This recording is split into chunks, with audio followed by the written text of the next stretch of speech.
Yeah, it's a positive negative freedom there. It's the same mistake libertarians make. I said this before, but libertarians act sometimes like not having laws restricting them makes people more free, which ain't true in a lot of cases.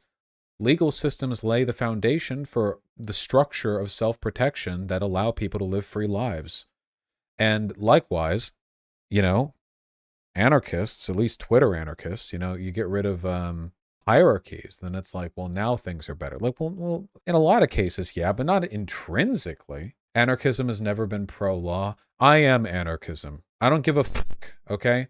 When I hear a person give a convincing argument for anarchism as they describe it, I'll cede. But for now, a political philosophy oriented around individual freedom, freedom from hierarchy and coercion, from the flattening of power structures, that's me, that's my shit. I'll live with it, And if I think law improves that process, not necessarily the modern legal system, of course, but as a concept, then as far as I'm concerned, yeah, we're going to have anarchist police. We're going to have anarchist prison, all right? We're going to do it, baby. Vaush, it just feels like you're blinded by capitalist realism. What the fuck are you talking about? I'm not talking about capitalism. Nothing that I've said here has anything to do with capitalism. I'm talking about governmental structures, not even a state. You're literally giving non-compete tier points. You want to explain why, Lady Antifa, since you're the person who don't know the difference between capitalist realism and advocacy for governmental bureaucracy? Burn every bridge today. Lady Antifa's been in chat for a long time. Not any regular old white name. How is this compatible with anarchism? Genuinely wondering. Well, as I said earlier, anarchism is whatever I say it is, but to be more serious about it, if anarchism is a political philosophy oriented around the destruction of hierarchy, the flattening of power structures, and individual freedom being maximized, true liberation, then any system which allows for that is, as far as I'm concerned, an anarchism which exists in line, or a system which exists in line with anarchist values. I mean, I invite any better arguments, but I will never find any, because if I was wrong, then I would simply believe the other thing, because I am always right. I just think the points you're making seem to be entirely based on the current liberal framework of society.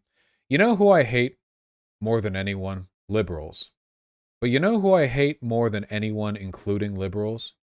People who don't understand that the bedrock of freedom is rooted in liberalism. Liberalism, as we understand it, the Enlightenment philosophy, was the precursor to the socialist, anarchist, and communist political philosophies which were produced afterwards.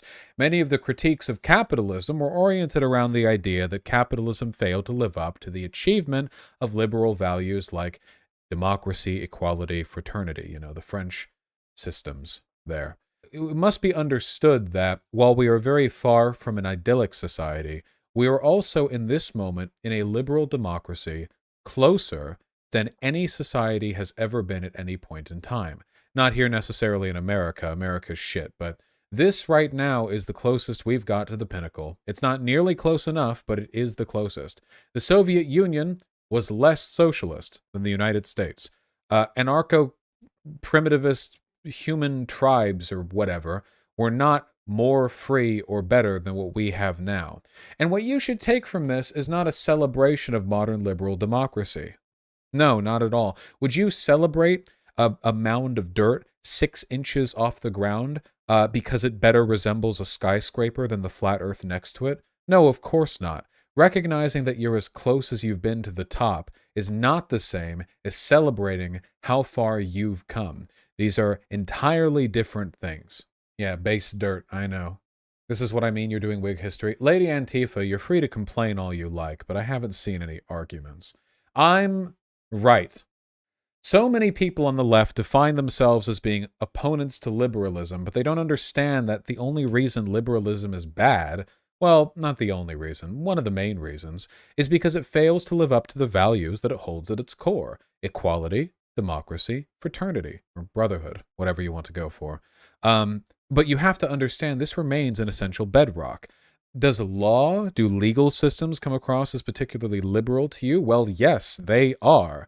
But what existed before them, I ask you? What legal systems or their equivalent existed before The modern one, well, nothing better than the one we have now, I'll assure you of that much. And we can see in the systems we've built today the cracks and the flaws which give us instruction on how to improve next. What issues do we have with our government, our legal system?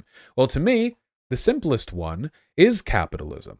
Because capitalism, by its nature, is inherently classist. It is a system which explicitly, unreservedly, proudly, and openly prioritizes the wealthy, therefore giving them political power, economic power, unheld by others. This is fundamentally anathema to the ideas of a democracy, to the idea of equality. They do not work together. But there are adjacent issues you can address as well. Well, if you have a classist system, does that not make the adjacent systems classist as well? Is the criminal justice system not classist? We know it is. We know that wealthy people get off when they've committed crimes that any other person would be criminalized for having done. We know these problems exist, so we have to chip away at them. Unfortunately, a lot of people have these dreams of this grand revolutionary overturn where we fix all of society's problems and enact a utopia, but which I would remind you of these two things. First of all, envisioning a utopia is a fundamentally liberal delusion.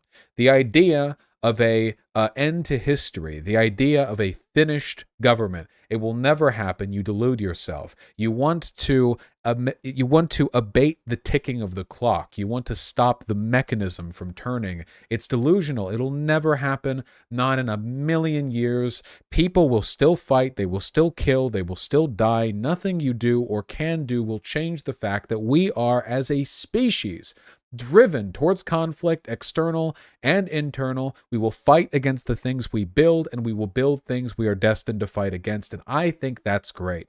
I think that's beautiful. I think that's a phenomenal thing that we do. So dream not of utopias, because you're never going to reach them. And secondly, it's important to remember that throughout history, very rarely, if ever, has there been a grand paradigm shift where an existing order has been overturned and the seeds of a new order are planted unaffected by the tilling of the last. This just doesn't happen. Everything is built on the carcass of the thing which came before it. Every city is built on the ruins of the last. Every government, every state. For example, these things last ages and ages. Do you know how long back British common law goes? Literal millennia. I mean, it goes back farther than I'm even aware of, and it takes from the Romans, and they took from the, goes on and on and on. It goes back basically as long as we have written history, the origins of British common law. Why here in the United States is common law, which is derivative of British common law, a thing that we defer to rather than simply having our codified legal system? Well, the reason is, after the Revolutionary War, what do you think the post-revolutionary United States was going to do for its legal system? Just suddenly create, single-handedly, with no outside influence, an entire new legal structure that no individual citizen was familiar with on its own in a day? Of course not. They worked with the tools they had. They worked with the precedent that they had and built on top of it. Such is the case for all systems. So, if you are concerned with the liberalization of anarchist theory, I ask you, what has pontificating done for you? Anarchism inspires men to action, but have we built any anarchist utopias? Even close? Rojava is nice, but let's be real, it's not a utopia, not even close. Do you think we're going to get any closer to such a thing by ignoring the foundations upon which we build our systems? So sure, call me a liberal for thinking that supply chains and legal systems are a necessary, at least for now, precursor to a free society, because as of now, you don't have an alternative, do you? You have philosophical principles which tell you that these things shouldn't need to exist, and yet, confusingly, here in the real world, they clearly do. So what are we going to do then? The antagonism between your utopia, your theory, and the real world which, in a dialectical sense, that theory is meant to be extrapolated from?